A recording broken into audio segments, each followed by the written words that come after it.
Fox 61, Connecticut's news station, starts with a weather impact alert. We begin with the weather impact alert in Connecticut. The rain is moving in. Some of those showers could be heavy, and people in some areas of the state could hear some rumbles of thunder overnight. Thanks for joining us for the Fox 61 News at 10. I'm Brent Harden. I'm Sarah Sanchez, and after this round of rain, we have more wet weather behind it. Yeah, Chief Meteorologist Rachel Frank is here with the first look at the forecast.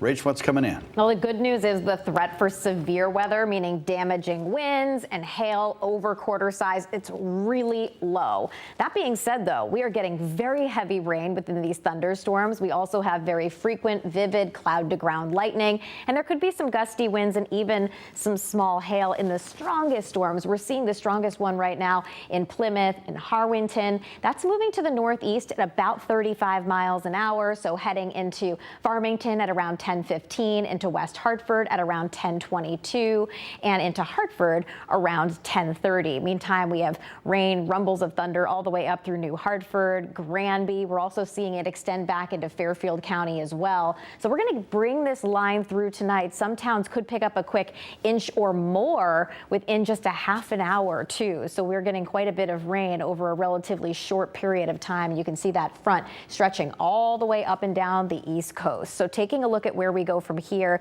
we have that weather impact alert in effect until 2 a.m. I think after 2 a.m., the threat for any thunder is over with by that point. We could still see a few lingering scattered showers through about 5 or 6 o'clock in the morning for eastern Connecticut. But overall, the big picture is clouds will break for sunshine tomorrow, and it is looking like a very nice day. Did you feel the humidity out there today? That'll be gone tomorrow.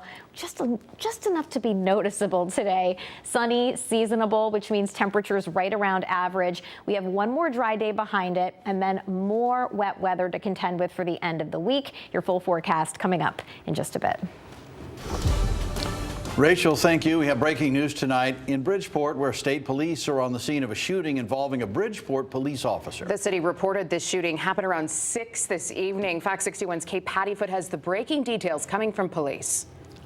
At 6 o'clock Monday evening, there was an officer-involved shooting in Bridgeport in the area of Kossuth Street and Beecher Street. At this time, the Inspector General's office is taking over the investigation. When Fox 61 arrived on scene, there was a heavy police presence, and the roads were also blocked off.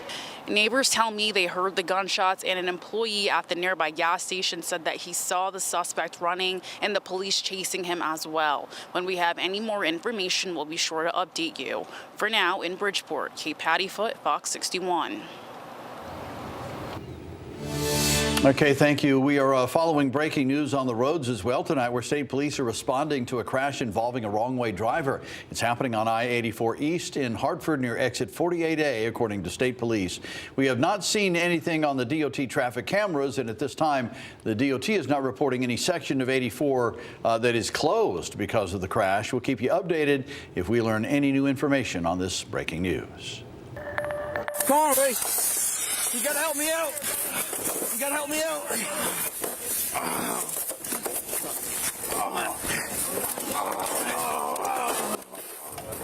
Well, this is new video from Wethersfield. A police officer pulled someone from a burning car.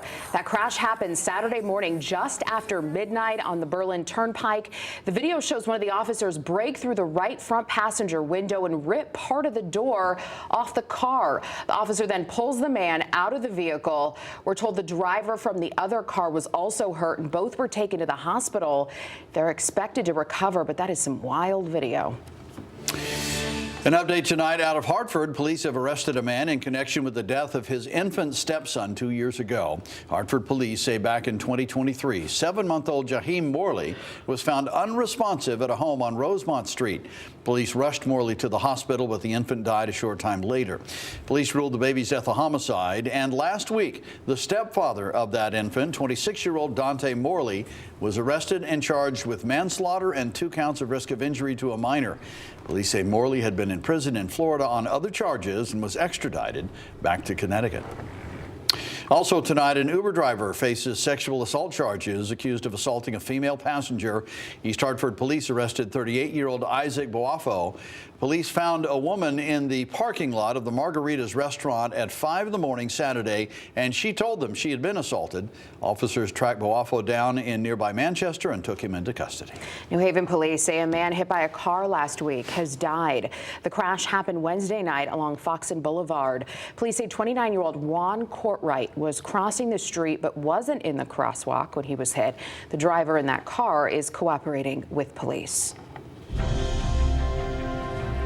Right now, police officers in Connecticut are not allowed to pull someone over if they smell marijuana or if they suspect the driver is smoking behind the wheel. But that could change. Max 61's Emma Wolfhorst has more from the state capitol. Law enforcement says since cannabis was legalized in Connecticut in 2021, they've struggled to enforce safety on the roadways. But advocates tell me they feel this measure is a step back and not the way to prevent DUIs. Whole of a person as they are, not in spite of being consuming cannabis, but because I'm able to consume cannabis. After being hit by a car, Melissa Mychak was prescribed medical marijuana. I smoke about a quarter of weed a day. I have started a nonprofit, graduated college, got my child custody back. I have started a recovery organization. Monday, she spoke out against a new bill to change the rules for police detecting cannabis use behind the wheel. This is being looked at as alcohol, and it's not alcohol, it's medicine. The bill would allow officers to pull someone over if they observe both suspected cannabis consumption and detect the odor of burnt cannabis. But Mychak and other advocates like Evelise Correa worry this is too subjective. Smells can be misinterpreted, things can be confused for each other, and also cannabis odor sticks around. You do not need to pull someone over for a joint to witness impairment. In fact, you don't need to witness a cell phone or a beer can. If there's a vehicle swerving in the road, police have a right already to pull it over. Correa is concerned this bill opens the door to over-policing of already marginalized communities. But among legislators, there seems to be bipartisan support for the measure. The smell alone, I don't think is enough, right? We have some folks who I have seen who do not have cannabis in the car at all, but perhaps have been in spaces where they've consumed or been around enough folks where you can smell that. The reality is all of us want folks to be on our roads completely sober, completely in control of their cars. And so this is the effort that we're making towards that. Ranking Republican on the committee, Greg Howard, is also a Stonington detective. A law that police officers cannot enforce is not a law at all. It's simply a suggestion. And it's quite frankly a risk to public safety. When you're driving down the road actively intoxicating or impairing your ability to drive, we should have our police officers stop you before some more people get killed. Lawmakers on the Judiciary Committee have just through next week until Friday, April 11th to decide whether or not to advance this proposal. Reporting at the state capitol, Emma Wolfhorst, Fox 61. A positive update now on efforts to keep Connecticut kids engaged inside and outside the classroom. The Learner Engagement and Attendance Program, better known as LEAP, is posting their results. Fox 61's Bridget Bjorlo joins us in studio now with a breakdown of the numbers. Bridget. Hi, Brent and Sarah. Educators say over 30,000 more students are attending school on a regular basis since the program was launched in 2021. And now leaders say more funding is needed to keep kids learning in the classroom.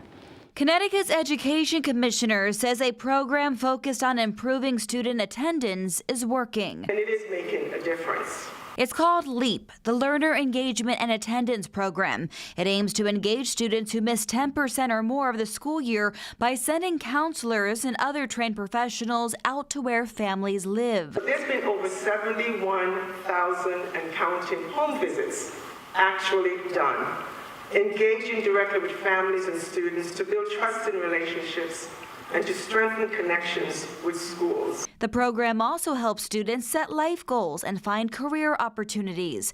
Emily experienced the benefits of the outreach firsthand. Since being in the program, I have made tremendous strides that I didn't think I would be able to do. I was able to finally finish high school, get into college. I'm working on my bachelor's in psychology right now while working at Middlesex Emergency Room. So I'm able to help other people going through crisis and That's honestly something like a dream come true for me. Leaders say the numbers speak for themselves. In 2023, 119,000 young people were identified as disconnected. Last year, that number went down to 106,000. And Governor Ned Lamont says school attendance is up 15% statewide. Making sure that each and every one of these kids knows that we love them and respect them. We want them to get the very best opportunity at the starting line of life. So that's why we're making this commitment to the LEAP program, and I think it's so important. The governor joined lawmakers and educators Monday in Middletown to advocate for more state funding for LEAP to help people like Alex, who as a child not only lacked stability in his home life, but in his school life too. I was diagnosed with bipolar disorder at the age of 10. I spent a majority of my childhood in different living situations, hospitals, schools. I went to DCF custody at the age of 15 and into young adult services at 18. Alex says community support services were key to his success, and it's why the now 31-year-old dedicates his life to helping other young people in need. Being able to carry on the role of peer support and myself and others in the community have been able to make a difference in the lives of others. The impact is monumental, as is the power of connection. Governor Lamont is asking that $9 million out of his proposed 2025 budget goes to support LEAP, which is currently rolled out in 25 schools across the state. $150,000 of that money would go directly to schools in Middletown. In studio, Bridget Bjorlo, Fox 61. Sarah. Thank you, Bridget. It's all or nothing for the UConn women's basketball team in the NCAA tournament. Yeah, a trip to the Final Four is riding on tonight's game out in Spokane, Washington in the Elite Eight. And of course, the Huskies are facing one of the toughest teams in the tournament. The 2-seed UConn facing the number 1 seed in the region, USC. Right now, UConn is up by 14 at the half. That's a very good sign for the Huskies. Fox 61 Sports Director Jonah Karp is following the game, and we'll have much more later in the show on the Huskies' road to the Final Four and a potential 12th national championship.